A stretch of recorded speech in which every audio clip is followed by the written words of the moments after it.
మళ్ళీ హామీ ఇస్తున్నా, కరెంటు ఛార్జీలు పెంచకుండా నాణ్యమైన కరెంటు మీకు ఇచ్చే బాధ్యత తెలుగుదేశం జనసేన తీసుకుంటామని హామీ ఇస్తున్నా. ఇంకో పక్కన 30,000 కోట్ల రూపాయలు ప్రతి ఒక్క కుటుంబం పైన భారం వేశారు. 65,000 కోట్ల రూపాయలు విద్యుత్ సంస్థల పైన భారం వేసే పరిస్థితికి వచ్చాడు. ఇది పెద్ద మనిషి చేసే పరిస్థితి. 3 సార్లు ఆర్టీసీ రేట్లు పెంచిన పెద్ద మనిషి పేదవాడు అవుతాడా అని మిమ్మల్ని అడుగుతున్నా.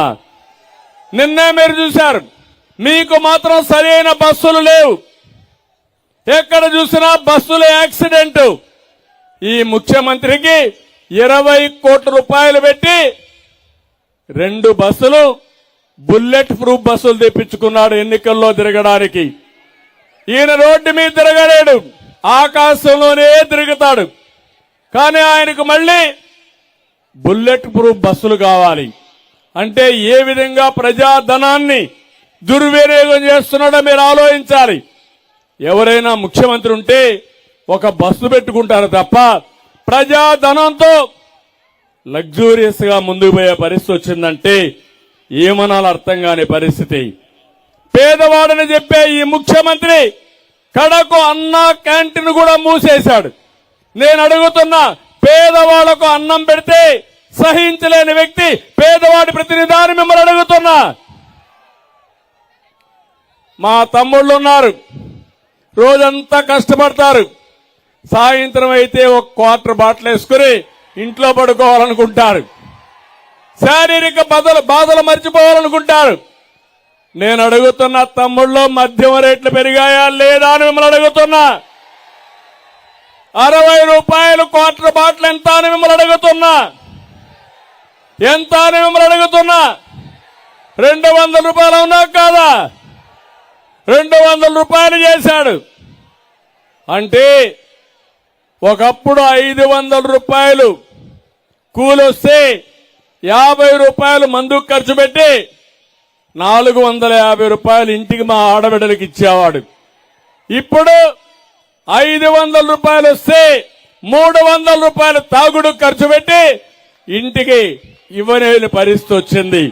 అక్కడికైతే పర్వాలేదు, నాసి రకం ఆ మందు తాగితే గోయిందా గోయిందా.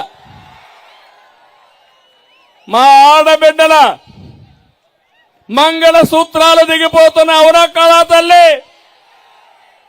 ఆయన కూలి చేయకపోతే పర్వాలేదు కానీ ఆయన హాస్పిటల్కి తీసుకుపోలేక అనారోగ్యం పాలైతే చూసి బాధపడుతూ కుటుంబ సభ్యులందరూ కూడా ఆలోచించే పరిస్థితికి వచ్చారు.